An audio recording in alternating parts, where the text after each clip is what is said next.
took the road out and stuff. Cities is controlled. I think it's necessarily that you need part of Actually take a right instead of left. He wanted me all the way around.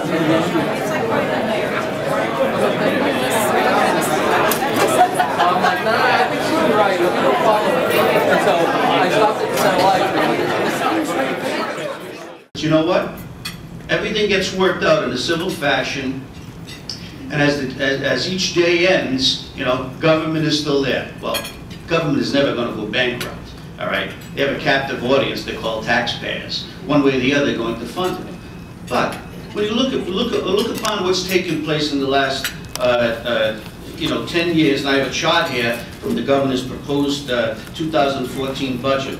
Back in 2001, most of the 351 municipalities in Massachusetts received $1.6 billion in local aid.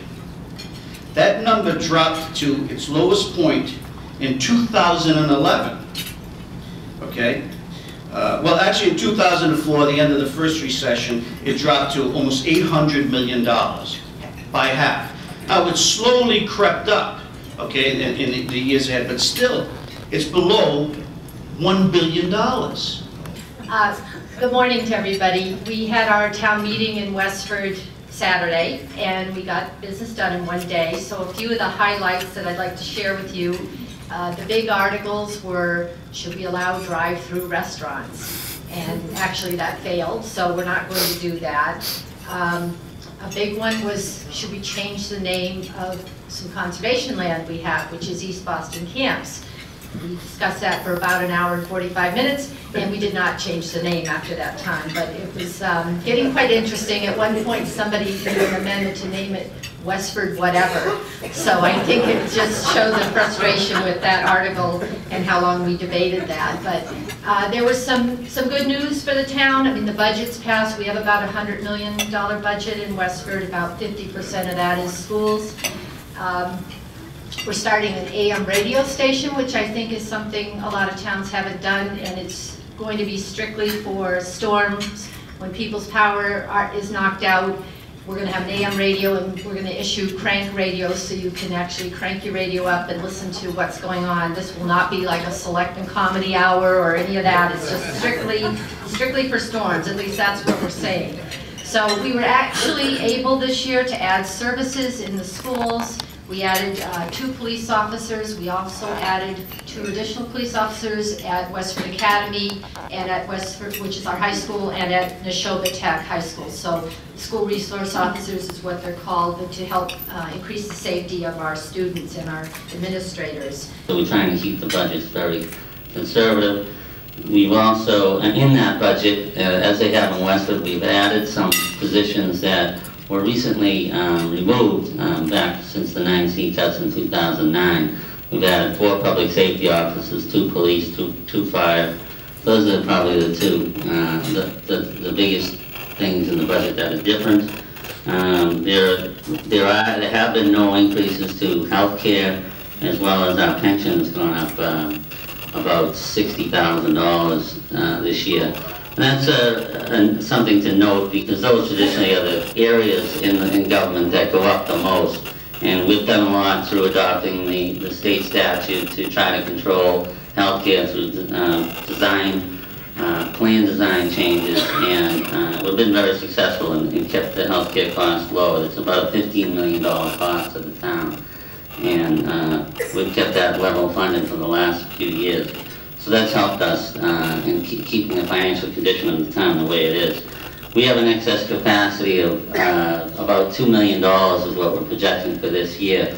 And excess capacity is what you're under 2.5. So it's the amount of money that you don't tax. It's the value that you really don't tax in the community. And so to have that kind of excess capacity is very good for the town. And in a way, it's you're not passing that on to the taxpayers. We're living within our means and trying to provide all the services that people are accustomed to.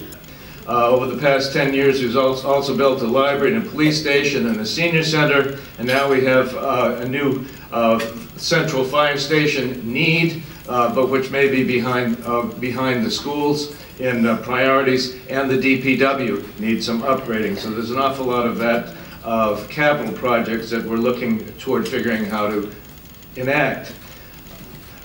From community development, I look for the Westford website, because we certainly want to be more friendly as far as permitting, and let people know when they come into town, what do you need to do?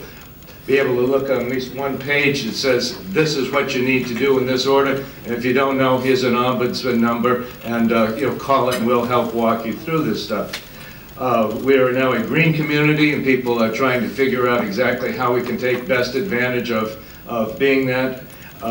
We need to update the master plan. Those of you who have come to the, the center of Tewksbury's, yes, we have a common, but it's otherwise rather undefined. We're trying to, over the course of time, make it look more, like a center for the town.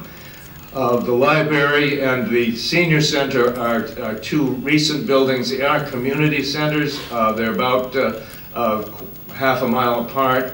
We're trying to make sure that they're each used in the most effective way, and we have all sorts of outreach to your various constituencies in the community for their use. From a point of view of municipal employees, we all have contracts except the fire department. Right now, the minimum manning clause is the sticking point.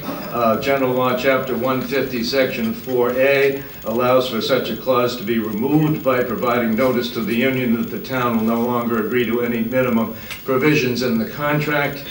The chief's hands are tied because by the existing contract in that manning is described in that contract. So we're all working this out. We're not through with this yet, but we're moving in a hopefully positive direction.